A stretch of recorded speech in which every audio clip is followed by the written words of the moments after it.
deixe de consumir carne.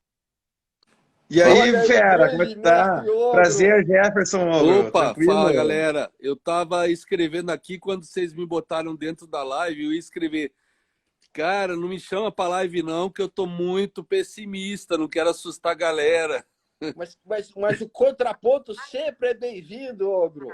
Ah, cara, mas eu venho há muito tempo falando assim que eu me sinto, usando um termo histórico, me sinto aquele canário nas minas de carvão na época da Revolução Industrial. Sim. E por mais que eu acho que o canário na mina de carvão foi fundamental lá para os mineiros ingleses na época da Revolução Industrial, não é isso que a galera quer ouvir, né, cara? A galera quer ouvir a Poliana, quer ouvir o mercado com as lentes cor-de-rosa. E eu não consigo ver isso, pelo menos há 2 anos.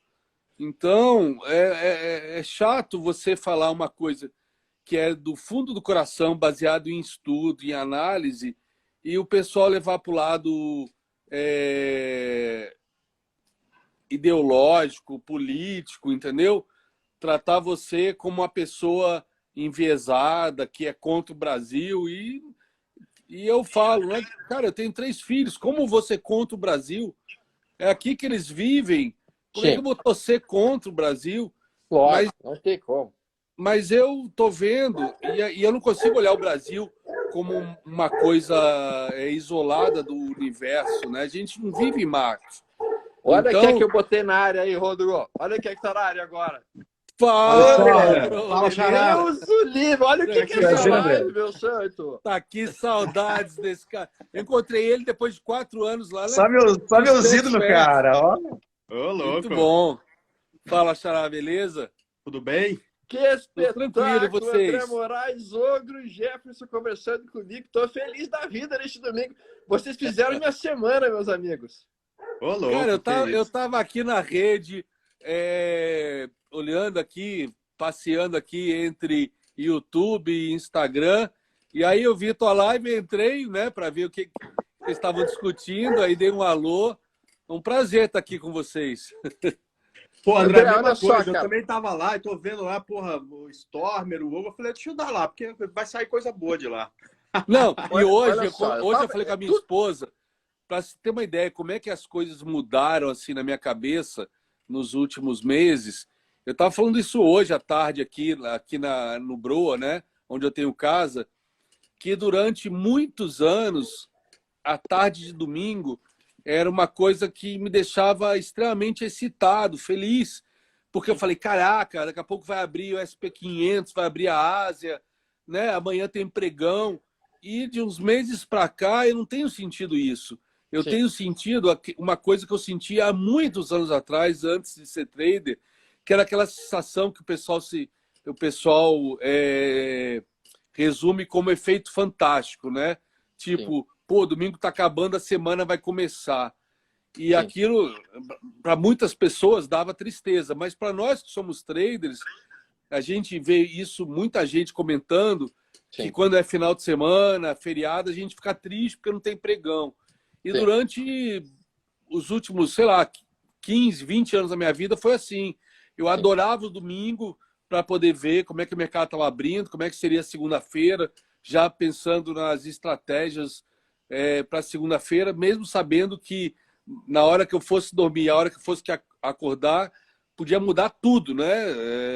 A Europa sim, abria às 4 da manhã, podia mudar tudo. PMI, sei lá, da Alemanha, da Europa, podia mudar tudo. Mas, enfim, era sempre uma situação de excitação. Mas nos últimos meses, isso mudou. Eu passei a achar o domingo como era há 20 anos atrás, uma bosta. Tipo, que merda, chegou domingo, né? E por que tá, isso? Justamente por esse trabalho público que a gente faz, vocês fazem, eu faço, e que, de repente, a gente passou a fazer um trabalho que a galera ignora, né? A gente, quando fala que a gente não pode projetar um pivô de baixa para baixo, que é o que a gente faz quando a gente tem um pivô de baixa, que a gente é anti-brasileiro, que a gente está torcendo contra, que a gente é pessimista, quando tudo que eu sempre fiz foi olhar o gráfico, ver para onde está o pivô, se é para baixo ou para cima, e, por pura curiosidade e paixão pela profissão, descobrir o que o preço está descontando para fazer aquele pivô de baixo ou pivô de alta. Só Moraes, que hoje a gente fala isso e a galera rejeita, a galera, sabe, xinga a gente, distrata a nossa análise. Ô, Grão, olha só. Isso deixou muito, muito deprimido nos últimos meses, sinceramente. Eu entendo essa tua sensação e eu vou perguntar para o Moraes se não tem a mesma percepção que eu. Cara, nós estamos num momento, infelizmente, que qualquer coisa que tu fale acaba sendo politizada. Hoje mesmo eu postei no Instagram uma foto de um churrasco que eu estava fazendo e daí o cara já postou embaixo: quero que fulano de tal volte para que todo mundo tenha picanha. Eu falei, cara, pelo amor de Deus, não vem politizar uma foto de churrasco, porque, cara... Meu almoço então, assim, com a família, né? Eu tô no almoço com a minha família aqui, mas o ponto é, e aí vem a questão que a gente... E toda a nossa conversa... Antigamente a gente postava isso para inspirar a galera, né? Hoje a nossa gente conversa com o Jefferson mais. começou aqui justamente em cima de um livro que é A Arte de Viver, do Epiteto. E que eu acho que as pessoas têm que ler. Estoico. Um estoico, né? Sim, um estoico. E que é o que nós, como traders, devemos nos tornar. E cada vez menos, honestamente falando, cada vez menos eu me importo menos com o que as outras pessoas falam a meu respeito. Eu não dou absolutamente nenhuma importância para hater, não dou absolutamente nenhuma importância nem sequer para elogios que me dão. Eu prefiro que não me deem elogios, eu prefiro que não, porque assim, cara, o elogio corrompe e o hater te incomoda. Exato. É. Então, cara, assim, ó, eu vivo a minha vida. O elogio leva à vaidade, que é Isso. o pecado que o diabo mais gosta, né? Cara, eu vivo a minha vida e eu gosto do domingo e eu adoro a segunda-feira e eu adoro a terça-feira e eu adoro todos os dias que eu tô vivo porque eu tô aproveitando para fazer o meu melhor nessa vida. A gente tem que se focar na gente e não nos outros. É, cara. Sabe o que eu ouvi da minha filha? Sabe o que eu ouvi da minha filha hoje? Fala. Pai, vamos viver. Aí eu falei, mas eu já vivo. Não, viver não é existir. Isso. Aí eu fiquei assim, caralho, meu, ela tá certa. Os últimos tempos eu não tô vivendo, eu tô existindo porque eu acabo absorvendo aquele cara que me segue, né? E que, sei lá, se alavancou, quebrou, pediu dinheiro pra troca, cara. Sabe? Eu sinto essa dor e isso ao longo do tempo vem me destruindo, cara. Mas ao mesmo tempo, até o meu padre, né, meu diretor espiritual fala, não, você muda a vida das pessoas. Tá, verdade, tem muita gente que eu mudei a vida, mas, puta, cara, a troca tá sendo muito negativa. Como é que tu lida com isso, Moraes? Eu sei que tu é um cara que esteve muito perto de um burnout, eu sei.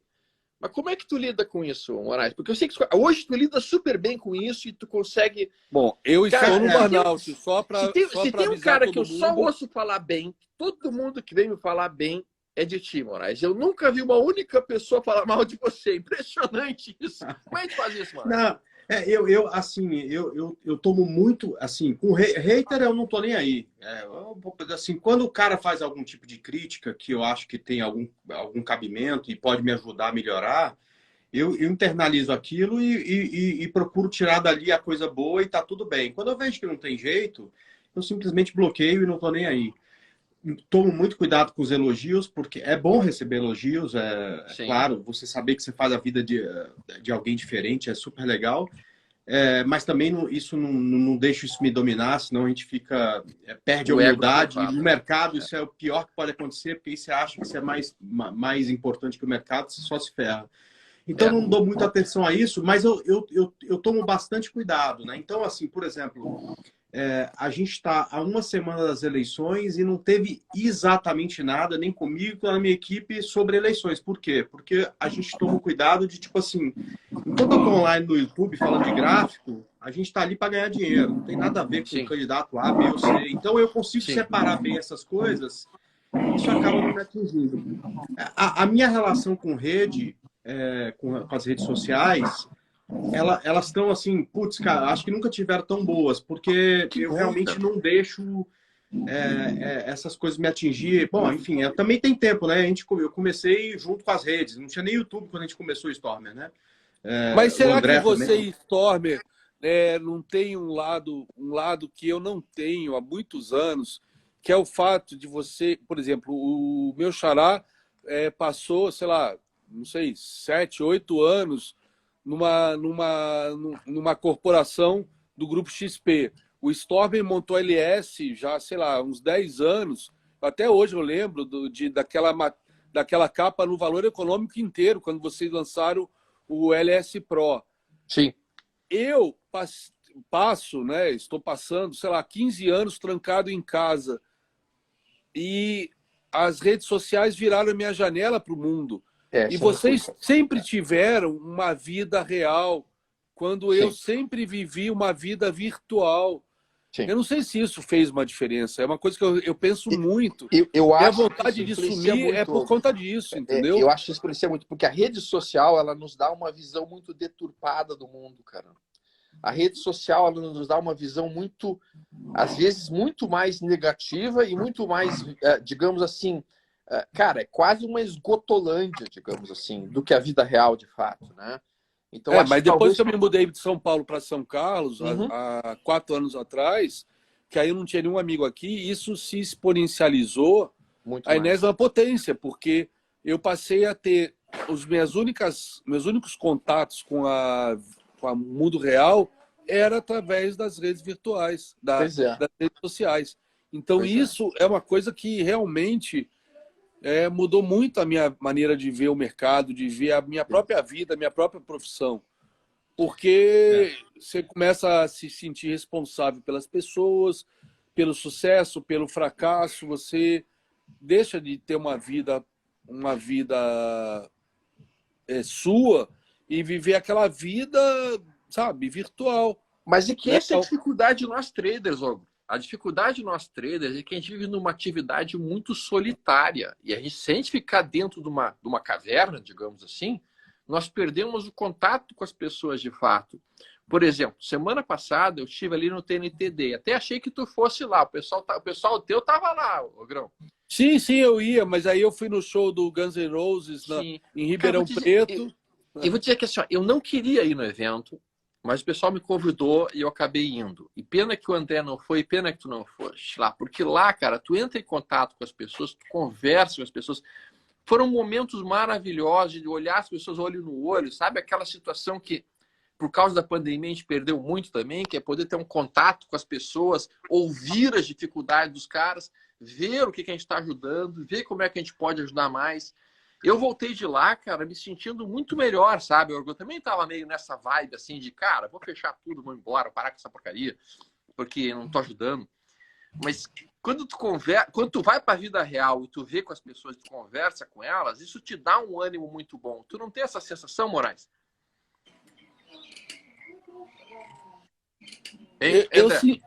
Eu senti um pouco, isso. Eu tenho essa lá sensação na XP. de que...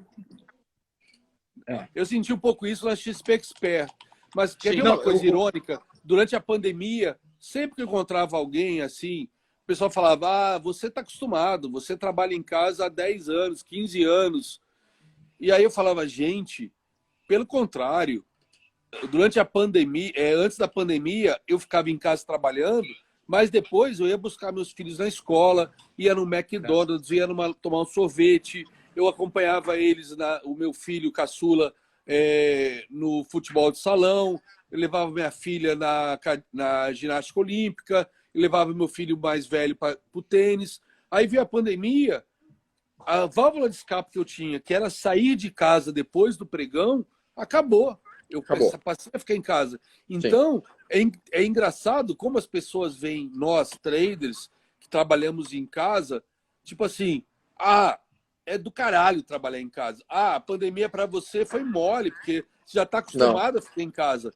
E eles não sabem que a gente trabalha em casa, mas a gente, como qualquer pessoa, né, qualquer ser humano, precisa de contato social. Precisamos de convívio. Precisa do Ser convívio humano é com gregário. pessoas. E quando a gente começa a viver uma vida em rede social, a gente vive uma vida, sei lá, que é uma bosta. Mas Como você André, falou, olha só. Esgotolândia. Lá na XP Ô, Gro, era muito ô, Gro. presencial, né? Então, essa coisa de ficar em casa e tal, não existia e tal.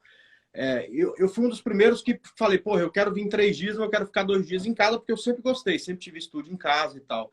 Mas na pandemia, o fato de ficar enfurnado em casa 5 dias por semana e tudo mais, cara, isso me esgotou. Tanto é que a primeira vez que a gente teve a possibilidade de sair de casa, depois que saí do Grupo XP, eu aluguei um escritório lá no Itaim e tô indo para lá todo dia.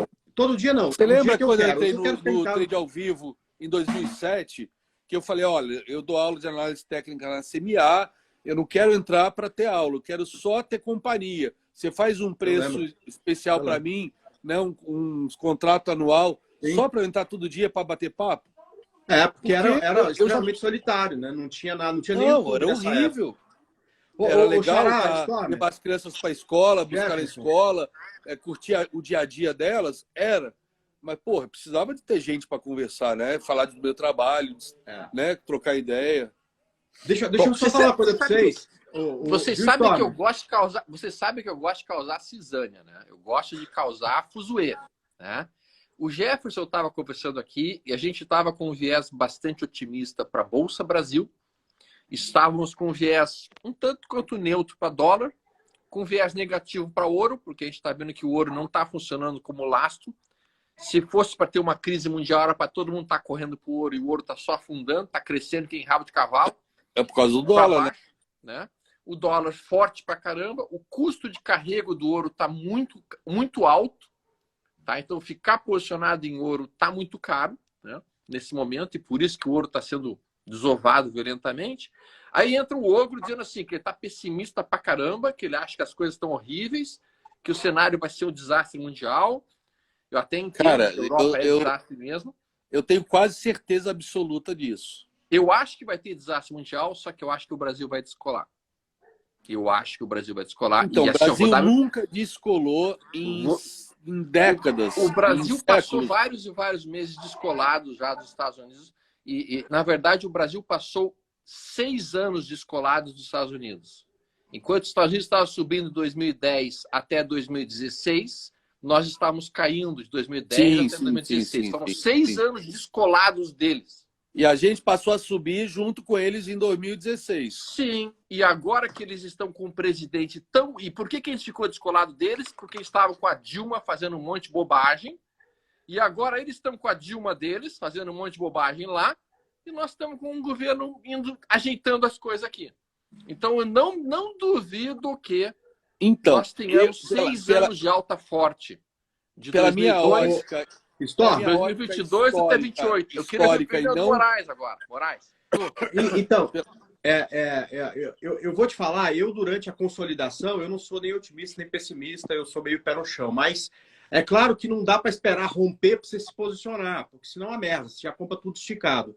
Então, a nossa galera, né, o pessoal que me segue, a gente está posicionado da compra com quantidade de capital que eu entendo ser a correta, 50% do capital comprado, já fizemos algumas parciais.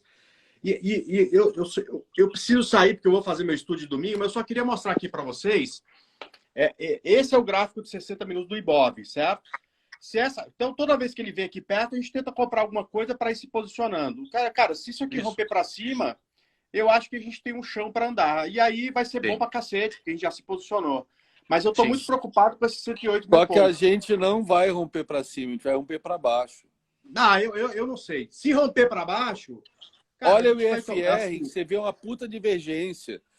Acabou de um cretino aí falar que o ogro é PT. O ogro, antes do Bolsonaro vencer, passou 2, 3 anos estuprando a Dilma e o Lula no Facebook. E aí agora o cara fala que eu sou PT. O cara é mais burro. Deixa tem uma porta fechada. Estão com um pensamento muito binário. Deixa eu finalizar aqui só. As pessoas estão com um pensamento muito... Porque sempre é Vai política lá, no meio. Moraes, Mas finaliza só o falar. pensamento Tá. aí. Meu, adorei a ideia de vocês aí. Se tiver mais outra, quiser marcar e tal, não sei o que, eu super top participar, mas eu preciso sair que começa meu estudo daqui a Não, vai 10 lá, vai minutos. lá. Eu tenho que... Mas vamos agendar uma essa semana com nós 4, Eu sem topo. ser assim, por acaso, como foi hoje, que hoje foi por acaso Fechado, mesmo. fechado. Eu tô aqui Eu na Beijo, abraço pra rede. vocês aí. Tudo de bom.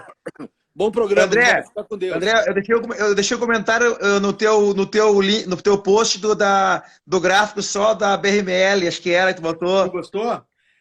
Eu Bonito botei gráfico, lá, né? tu não botou o nome, mas eu lembrei dele, eu acompanho também. Sim, eu acho que é BRML, pelo sinal ali, um BR-MOL, rompimento, BR-MOL. acho que do OCOI, eu acho, uma linha de É, baixa, né?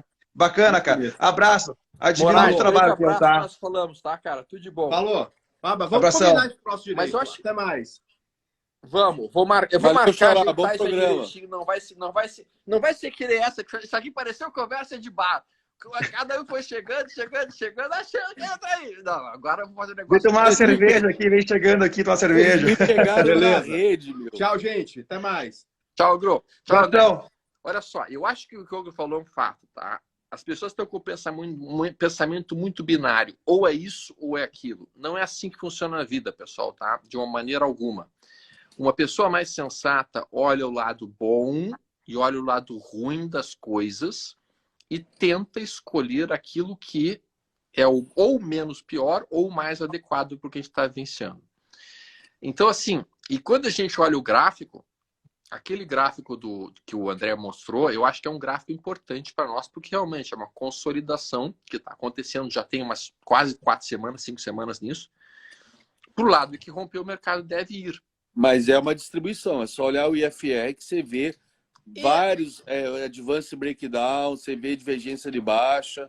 E aí, quando você olha o macro global, como que o Brasil vai se beneficiar com a China simplesmente implodindo? Inclusive, ontem rolou uma puta boataria global de que o Xi Jinping tinha sofrido um golpe militar, estava preso. Verdade ou mentira, não importa. Mas a gente vê a questão ucraniana, a recessão global, os maiores parceiros dos Estados Unidos são Europa e China, ambos estão fodidos.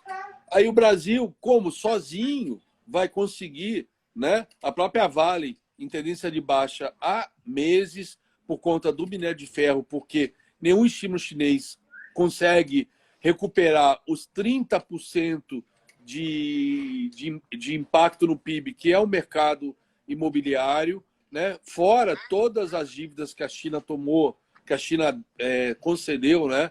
Todo o crédito. Fala, irmão. Valeu, boa semana. Fica com Deus. Todo o crédito que a China concedeu para aqueles países do terceiro mundo, para a Rota da Seda, aonde ela, de Rota de Seda, ela não fez praticamente nada, foi tudo investido em energia, que demora décadas para dar retorno, ou seja, não foi simplesmente para viabilizar o transporte de produtos para a Europa, como foi há séculos atrás. O mercado imobiliário, Evergrande com um débito aí de 300 bilhões de dólares, só que ela é uma entre centenas de empresas que quebraram. Enfim, mais a questão europeia, como que o Brasil vai se beneficiar de uma recessão global, de uma China implodindo, que talvez eles estejam segurando só até as eleições do PCC, né? Que agora a gente não sabe se teve golpe, se não teve, parece que é só boato, mas eu vi todos os voos da China para fora da China cancelados ontem, então não é normal isso. Ou seja, a gente tem tantas variáveis, a única coisa que eu falo para a galera é: vamos ser antifrágeis, sabe? Porque é na antifragilidade que também se faz dinheiro pra caralho. Sim. Não é a hora de fazer all-in em Magalu e em Via, até porque já deram 100%. E eu dei o call de compra na Magalu no fundo no dia que ela fez 11% de alta. Então, para quem comprou essas merda no topo, cara, eu concordo com a tua visão, não serve para nada, não resolve nada. A gente tem vários argumentos para se falar de crise, para se falar de quedas, para se falar de final dos tempos. E sem dúvida alguma temos vários. Eu acho que sim, acho que a gente tem que estar preparado para uma possível crise maior. E isso significa o que tu mencionaste, tomar uma atitude antifrágil, que é diversificando, não tendo apenas dinheiro em renda variável, mas tendo dinheiro em outras coisas que consigam muitas vezes diminuir pancadas para baixo. Mas o que eu percebo muito é que é no auge da dor, do medo e do caos é que o mercado faz os fundos. Eu nunca vi o mercado fazer fundo quando estava todo mundo otimista. Quando estava todo mundo otimista, geralmente é topo. Quando todas as notícias são ótimas, geralmente é topo. Então, neste momento, eu vejo os Estados Unidos hoje com uma inflação alta, sim, mas eu vejo que eles ainda têm uma certa margem de 3,7 de desemprego. Eles ainda podem subir a taxa de juros um pouco mais. Eu acredito que eles vão conseguir fazer um soft landing. Acho que a partir de fevereiro eles já vão começar a reduzir a elevação na taxa de juros deles, talvez até assustar. E a partir disso começa a se melhorar. Inclusive as criptos podem puxar muito forte a partir de janeiro e fevereiro. Eu não vejo um cenário para final do capitalismo mundial e destruir tudo. Eu acho que quem vai se ralar muito nos próximos meses é a Europa, porque essa vai ter que comer o pão que o diabo amassou, até aprender que o welfare state que eles têm lá, alguém tem que sustentar, e eles não estão conseguindo sustentar. E aqui, cara, eu acho que nós vamos descolar. Eles são 10% da população mundial e eles gastam 50% do gasto mundial com social. Sim. Na minha concepção, nós aqui vamos descolar do resto do mundo, cara, e vamos fazer uma alta até 2028, 2029. Isso é o que eu estou olhando no gráfico mensal e no semanal, é o que está se mostrando para mim. Eu estou muito atento para isso. Eu não estou bearish para a gente, a não ser que tenhamos uma instabilidade política maior. Mas isso é o que eu estou contando. Porque o que acontece? Tanto eu, quanto você, quanto quase todo mundo que está atuando no mercado financeiro, a gente não tem uma vivência no mercado financeiro de um período de ruptura institucional global, de crash global, de incerteza política. Então a gente vive a gente não tem essa memória, como você falou. Sempre que o mercado está pessimista, você viu o mercado pessimista era fundo. Sim. Só que diferente da gente, e aí vem, por acaso, talvez por isso que eu esteja destoando de vocês, antes mesmo de eu entrar no mercado financeiro, há 40 anos que eu estudo história, geopolítica e história militar. E por isso que desde janeiro que eu venho falando, quando toda a Faria Lima falava que não ia ter guerra, e eu falava que ia ter guerra, e depois que teve a guerra, que a guerra ia durar pouco, eu falava, não, ela não vai ter, ela não tem prazo para terminar, não, que a Rússia vai ganhar. Eu falei, não, a Rússia não vai ganhar. Ou seja, tudo que eu venho falando há 7 meses não é porque eu tenho bola de cristal, é porque tudo que está acontecendo agora é exatamente um reflexo de coisas que aconteceram nos últimos séculos. Toda a euforia pós-ruptura da União Soviética, né, onde o Francis Fukuyama escreveu um livro e virou best-seller, ele virou guru global de que o fim da história, né, com um livro chamado O Fim da História, onde o capitalismo e a democracia ocidental teria ganho, né, e que a gente teria chegado com a queda da União Soviética a uma situação onde a governança, né, que existia na Europa, nos Estados Unidos, saiu vitoriosa e que isso estaria provando que não haveria nenhuma outra forma de governo para peitar o capitalismo e a política ocidental. Tudo isso, agora a gente está vendo que se provou errado. Ou seja, o bem-estar social, a política da União Europeia, a maneira como a OTAN trouxe os estados do Pacto de Varsóvia para debaixo do seu guarda-chuva e a maneira como desprezou a Rússia, como tripudiou, né, da fragilidade da Rússia depois da queda da União Soviética é exatamente o que aconteceu quando os aliados ganharam a Primeira Guerra Mundial. O que a gente vive hoje é exatamente o que aconteceu depois do Tratado de Versalhes, aonde eles plantaram a Segunda Guerra Mundial. Ou seja, a Guerra Fria e a maneira como o Ocidente se comportou diante da Rússia foi exatamente como França e Inglaterra se comportaram diante da Alemanha. E está aí, a Rússia, né, que é um país europeu, com 85% da população europeia, Sim. se tornando um país pária, um país que, entre aspas, né, como aquele guru vem convencendo o Putin os políticos europeus, os políticos russos, de que eles são um país pan-asiático, que tem que ter o controle, né, que tem que focar na Ásia, etc. Cara, o que é a Rússia asiática?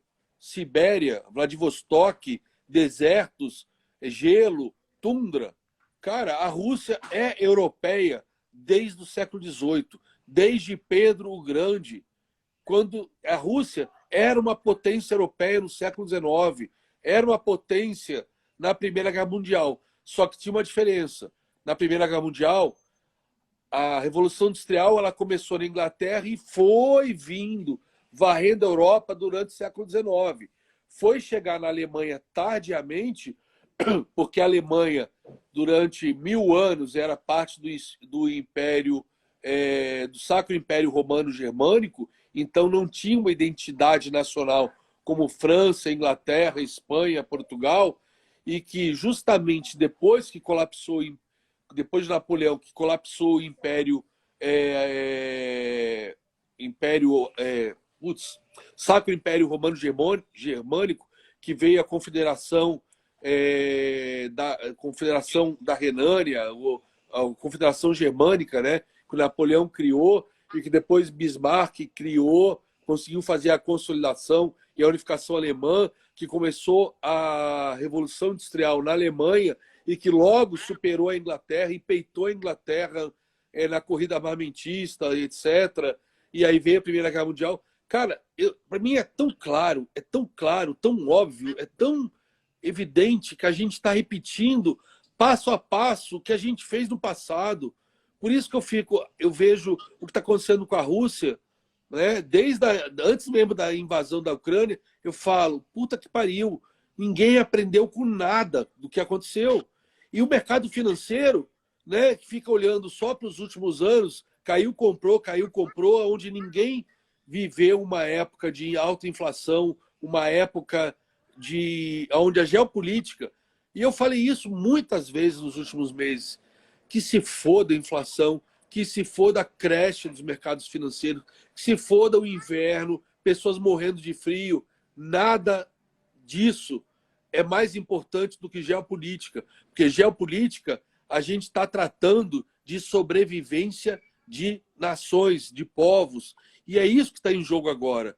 E é isso que está levando a Ucrânia e a Rússia, ao Ocidente e a Rússia, a um ponto de que, desde o início, de não ter retorno.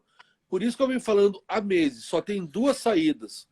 Ou alguém mata o Putin, como Sim. tentaram várias vezes matar o Hitler durante a Segunda Guerra Mundial, ou vai ter Aí o pessoal também, de novo, agora, parece que agora, depois de 6 meses de negação, o pessoal, não, Terceira Guerra Mundial. Não, a Terceira Guerra Mundial já está rolando há muito tempo, com ataque cibernético, guerra comercial. As guerras vão mudando ao longo da história. A Primeira Guerra Mundial era trincheiras, a Segunda Guerra Mundial era bombardeios em cima de cidades sendo destruídas. As guerras vão mudando com a tecnologia. Qual a tecnologia existente de hoje?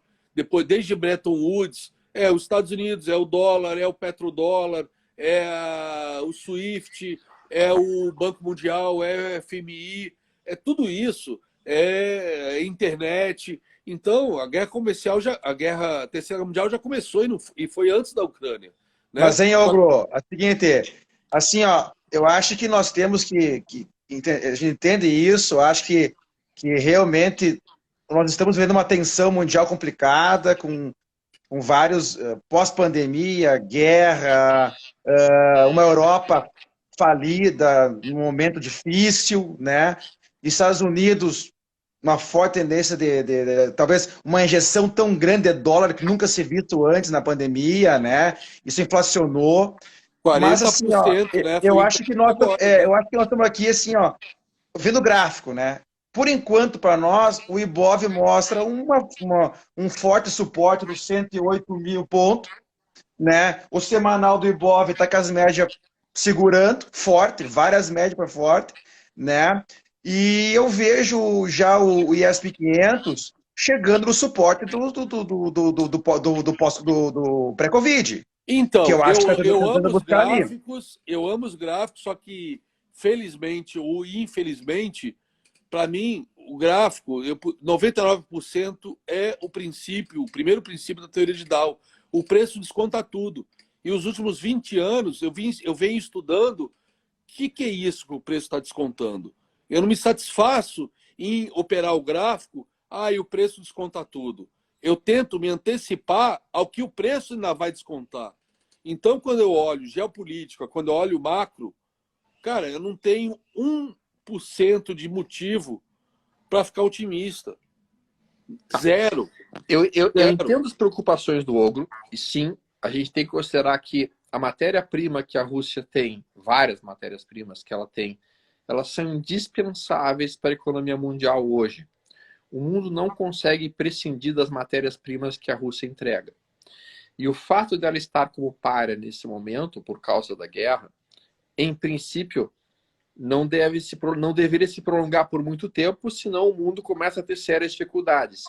Concordo com o Ogro que a OTAN deveria, de forma inteligente, quando houve a quebra do muro de Berlim, a OTAN deveria ter se aproximado da Rússia e falado: Rússia, vem para o nosso lado. A Rússia tinha que ter sido a primeira a entrar para a OTAN. Sim. Não ser a última, né? Exato. A Rússia tinha que ter entrado para a OTAN e fala: cara, agora todo mundo aqui é tratado do Atlântico Norte, está todo mundo se protegendo.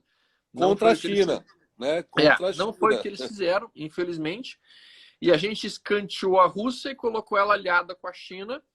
E a China, sim, representa um grande perigo para as democracias e para o mundo de um mundo ocidental, digamos assim. A China me apavora há mais de 15 anos. Mais de 15 anos e como o Ogro bem sabe, a maior parte dos grandes impérios, eles só se sustentam quando eles dominam os mares, ou seja, quando tu tem a maior frota comercial e naval do planeta.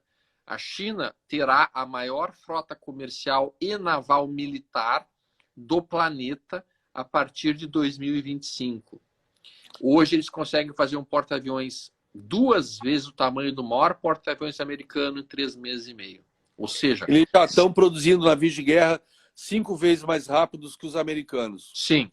Ou seja, a China, sim, é um grande perigo para a democracia do mundo, porque eles não estão nem aí para direitos humanos, não estão aí para nada. A gente sabe disso. E o ponto Além de ser o maior exército do mundo, né? Sim. A Rússia foi jogada para os braços da China. E eu concordo também com o Ogro de que, cara, a solução mais rápida seria realmente se o Putin morresse, e aí tá, se bota um outro cara lá, e daí se consegue tentar... Mas alguém comentou comigo numa live essa semana que se tem um golpe que derruba o Putin, e aí eu não tinha parado para pensar nisso, ou seja, a gente tem que trabalhar com uma árvore binomial, porque a gente, por exemplo, eu tenho 2 cenários, ou matam o Putin dando um golpe, ou vai ter um uso de uma arma nuclear tática para levar todo mundo para a mesa de negociação. Aí agora que a Faria Lima se Essa é a pior merda, né? Não, nem tanto, nem tanto. Agora a Faria Lima fala muito, guerra nuclear, não sei o quê. Gente, existe projétil tirado por um simples canhão autopropulsado, né? Ou rebocado, que tem 1/10 da potência da bomba de Hiroshima, mas é o suficiente para quebrar um tabu e assustar todo mundo, levar todo mundo a discutir. É isso Sim. que eu acho que vai acontecer. Ou matam Putin. Mas, por exemplo, se matarem o Putin, vamos lá, um golpe de Estado, árvore binomial, mataram ele, qual o próximo passo? E aí alguém levantou essa bola numa live essa semana que eu parei para pensar, falei, caralho, eu não tinha pensado nisso. Pode entrar um cara mais linha dura que ele, o Dmitry Medvedev. Normalmente eu pensava, se matam ele, é para ter o partido de oposição chegando e falar, ó, galera da Europa, vamos para essa porra, a Rússia do Putin é a Rússia do Putin, ele morreu, agora vamos assumir, nós somos europeus, vamos acabar com as sanções, vamos pacificar, etc, etc. Ucrânia, ficar com a Crimeia, blá, blá, blá. Era o que eu pensava. Mas alguém me levantou, o Emanuel Pessoa levantou essa bola. Se matam ele, pode vir um cara mais pior do que ele. Aí eu falei, puta, não pensei nesse cenário, meu. Até porque, verdade. Até porque o Putin já matou a maior parte da oposição dos caras moderados. Ele já matou. Toda semana tem um se suicidando, né? Então, de fato, os que ficaram podem ser piores do que ele. Assim, ó, Ogro e Jefferson, nós estamos com muitas pessoas na live, mas já passamos nosso horário, infelizmente. Nós vamos ter que combinar um dia para a gente poder realmente sentar e conversar de forma organizada, tá? Mas sem horário para acabar, porque... Sem horário para acabar. Tanta coisa para a gente conversar que... Vamos. E eu juro por Deus, eu falei isso essa semana, juro pelos meus filhos, eu não sou pessimista, galera. Eu só fico preocupado, como educador, de passar para a galera um cenário que eu acho que a maioria não está considerando. Sim. E que pode acontecer. Sim. Vai acontecer, eu não sei. Mas eu entre ser otimista e depois a galera se fuder porque eu fui otimista, ou eu, de repente, ser mais realista e depois pedir desculpa e falar, galera, pô, deu tudo certo, graças a Deus. Me desculpem se vocês perderam a oportunidade de comprar barato. Eu prefiro pedir desculpa do que, de repente, a galera achar que é fundo e o mercado o cara achar de uma maneira como a gente nunca experimentou nesses 20 anos. Sim. Porque o que a gente está vivendo agora é inédito. Inclusive, não tem um gestor de fundo global que fosse profissional quando o Paul Volcker subiu os juros a 12%. Sim. Então, assim, eu queria agradecer muito a entrada do Ogro na live, do Moraes também, porque, como eu disse, eu sempre gosto de ver o contraponto. Tanto eu como o Jefferson estamos bastante otimistas. O Ogro trouxe argumentos muito sólidos de por que ele está pessimista. O Moraes... Que não tem nada a ver com gráfico, tá? Não tem nada a ver com gráfico. Não tem nada a ver com gráfico. É uma visão geopolítica e histórica. Isso, os pontos que tu mencionaram estão todos eles absolutamente impecavelmente delineados, Hugo. Tá certíssimo. Eu vou marcar uma live, nós 4 de novo, sem horário para acabar, e aí vamos poder falar sobre várias coisas. Eu vou querer conversar um pouquinho mais sobre esse aspecto da história, Hugo, porque eu também gosto bastante de história, vai ser bem legal te vir falando sobre isso aí. Bom, foi um prazer estar aqui com vocês, foi inesperado. Minha mulher e meus filhos foram embora agora para São Carlos, estavam se despedindo, eu aqui falando, nem consegui me despedir deles, porque é uma conversa... não só, eu gosto muito de história, de geopolítica, como é uma coisa que está me envolvendo de corpo e alma, porque é uma sensação de que eu estou vivendo uma história. Óbvio que eu estou excitado com o que está acontecendo por ser um estudioso disso. Sim. Cara, mas na boa, eu estou muito triste de estar vivendo isso. Eu não esperava que a gente fosse cometer erros os mesmos erros. Entendeu? E esse ponto que tu tocaste, Ogro, eu acho que é importante ficar bem marcado. Tem um cara aí que diz a seguinte frase: aquele que não conhece sua história está fadado a repetir os mesmos erros. E esse ponto de Versailles é o mesmo erro que a gente está fazendo com a Rússia, exatamente. Exato. A gente está fazendo com a Rússia o que em Versalhes fizeram com a Alemanha, e que gerou um Hitler. E agora a queda da União Soviética, a maneira como a Rússia foi tratada, né? Aquela sensação de vencemos, né? O capitalismo venceu, a democracia venceu, o comunismo perdeu, gerou o Putin, gerou os oligarcas, né? Oligarcas, sim. É isso. O que eu vejo é o seguinte, né, pessoal? Essa questão, até, Ogro, acho que realmente trouxe para a nossa conversa, nós estávamos bem otimistas, falando em commodities, falando em, né, na questão, não chegamos a comentar sobre o PL da Bolsa, que é baixo. Eu achei que o Ibov foi, talvez, ele está com um preço menor do que do lucro empresa e tal, né? E eu acho que o nosso Ibov, ela teve já o seu preço, ela foi batida demais ano passado. Sim. Sabe? Então, eu achei que o nosso PL está baixo. Então, nós chegamos uns contextos assim internos que nos daria, talvez, olhando graficamente, uma chance de nós estar formando o Márcio Bandeira no semanal, né? Minha Então, mas opinião. o PL tá Talvez tenha um baixo. canal, um retorno de canal ali de baixa, que possa nos atrapalhar um pouco, nos 116 mil pontos, mais ou menos. Mas, assim, ó, agora, vendo o teu contexto histórico, geral, uma questão mais geopolítica, uma questão, você para ver, opa, realmente nós temos Tem que que ver uma cuidar. questão que Tem o que cuidar. Brasil, nós fazemos parte, lógico, eu sou muito forte no agro, que eu vejo as empresas de agro no Ibov muito bem, por sinal, Kepler, Agro, SLC, tá bombando. Quem está Sim. aí vendo, né? A gente tem um agro muito forte, mas ao mesmo tempo, tudo que tu falou, concordo, o cenário geopolítico hoje é preocupantíssimo, O né? mundo não é favorável, sem dúvida. Não, Não é e tem a favorável. questão, E, a questão e que a nós temos gente que não estar com falou os muito. stops ali, saber Sim, se o sim, Ibov, sim, sim. né? Nós temos que estar Não, com tem uma. stop, porque se cair mais, é a melhor coisa do mundo. E eu travei uma obra minha, que eu estava construindo, eu ia começar uma construção em fevereiro, que ia custar cerca de 10 milhões de reais. E eu falei, cara, 10 milhões de reais, cash is the king. Eu não posso enfiar isso numa construção, numa casa, com a guerra começando, né? Com a guerra. Isso foi em Sim. fevereiro. No dia de assinar o contrato, eu virei para minha esposa e para a empresa lá que ia construir, falei, não vou assinar, eu vou segurar. Mas não sei o quê, mas eu falei para minha esposa, ficou puta comigo. Eu falei, Gra, sabe Deus o que vai acontecer agora com essa É verdade. guerra? É Tem verdade. que ter dinheiro em caixa. Queimar 10 milhões numa casa, meu, com as É. crianças indo estudar fora, para quê? É. Vamos guardar dinheiro, renda É. fixa, etc. Enfim, o cenário para mim tá muito incerto. E, por exemplo, quando a gente fala de PL da Bolsa barato, realmente está barato historicamente. Mas quando a gente olha a China com um trilhão de dólares que vai explodir, que vai ter um impacto 10 vezes maior que o subprime de 2008, né? Que talvez o único lado positivo é que aquela certeza que todo mundo tinha que a China ia dominar, ia controlar o mundo, né? Ia ser a nova potência hegemônica até 2049.